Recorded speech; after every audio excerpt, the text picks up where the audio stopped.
Assalamualaikum warahmatullahi wabarakatuh. Baiklah, kita ketemu lagi dalam materi akuntansi pada bab persamaan dasar akuntansi. Tapi sebelum sampai ke praktek persamaan dasar akuntansi, terlebih dahulu saya mencoba untuk menjelaskan berkaitan tentang kompetensi dasarnya, yaitu menafsirkan persamaan akuntansi. Kemudian indikatornya menggolongkan suatu transaksi keuangan menurut pihak yang melakukan transaksi tersebut.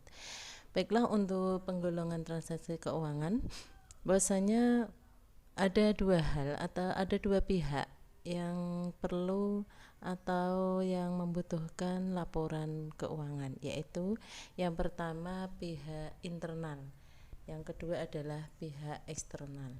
Pihak internal, yang dimaksud dengan pihak internal adalah pihak di mana dia terlibat langsung dalam perusahaan tersebut. Sementara kalau pihak eksternal adalah pihak yang di luar dari perusahaan tersebut.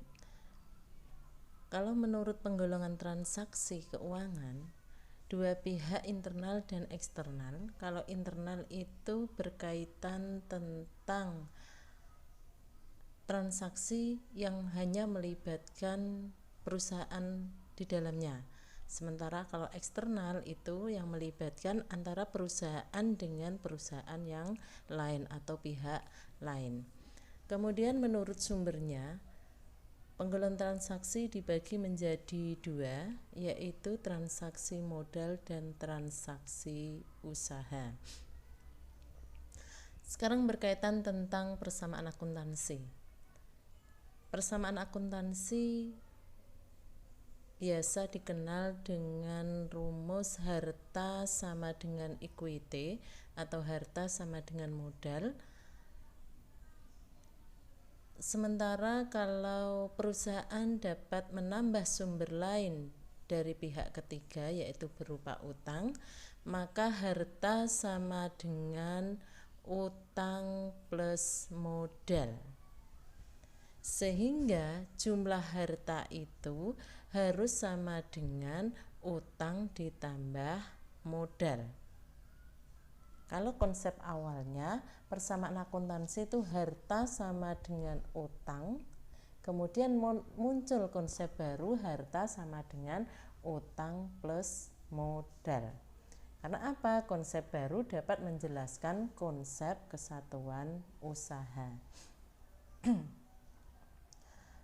Berikutnya adalah berkaitan tentang praktek persamaan akuntansi. Persamaan akuntansi dalam satu transaksi minimal berpengaruh terhadap dua akun. Perlu diperhatikan, dalam satu transaksi minimal berpengaruh terhadap dua akun. Bisa akun kelompok harta, yang mana kelompok harta terbagi menjadi harta lancar, harta tetap, harta tak berwujud. Berpengaruh terhadap harta dan berpengaruh terhadap modal. Bisa jadi dalam satu transaksi itu berpengaruh lebih dari dua.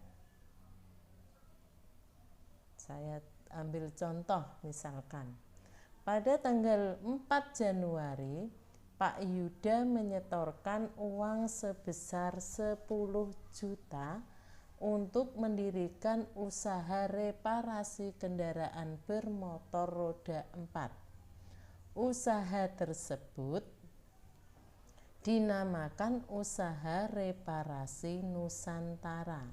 Perhatikan, Pak Yuda menyetorkan uang sebesar 10 juta.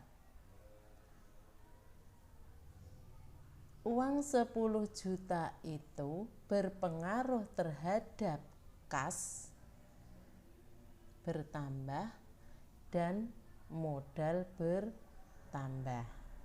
Dan diperhatikan, berarti ada dua pengaruh akun, yaitu akun kas dan akun modal. Tanggal berikutnya, Pak Yuda menyewa gedung untuk tempat reparasi kendaraan selama 1 tahun sebesar 1.200.000 secara tunai. Yang semula uang kas sejumlah 10 juta pada tanggal berikutnya dibayarkan untuk sewa gedung yang sebesar 1.200.000, berarti kas yang semula 10 juta berkurang 1.200.000, sisa kas 8.800.000. Kemudian di kolom harta ada kolom sewa dibayar di muka karena ada tulisan selama 1 tahun, yaitu sebesar 1.200.000. Sehingga kelompok hartanya ada kas dengan saldo 8.800.000, ada kolom sewa dibayar di muka 1.200.000, sehingga kalau ditotal 10 juta, sehingga posisi pasifannya ada di posisi modal dengan jumlah 10 juta. Artinya apa? Berarti harta sama dengan modal. Bisa difahami? Contoh berikutnya, pada tanggal 6 Januari 2000 dibeli perlengkapan, misalnya oli mesin, oli gardan, minyak rem, itu termasuk kelompok perlengkapan untuk sebuah reparasi, yaitu sebesar 1.600.000 dibayar tunai. Berarti pengaruhnya di mana? Karena dibeli otomatis mengurangi kas. Posisi akun kas berkurang 1.600.000, posisi perlengkapan bertambah 1.600.000.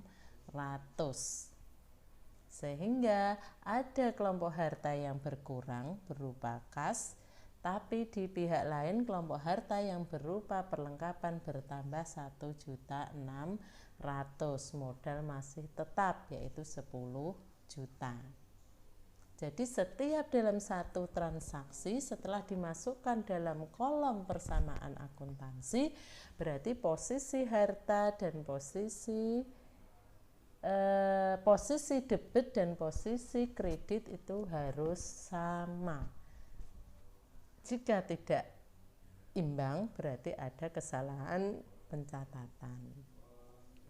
Soal berikutnya, pada tanggal 7 Januari dibeli peralatan, kata peralatan, sebesar 7.800.000, tapi baru dibayar 5.800.000. Kalau peralatan yang semula harganya 7.800.000 tetapi baru dibayar 5.800.000, berarti sisanya adalah utang. Dari soal tersebut berarti pengaruhnya terhadap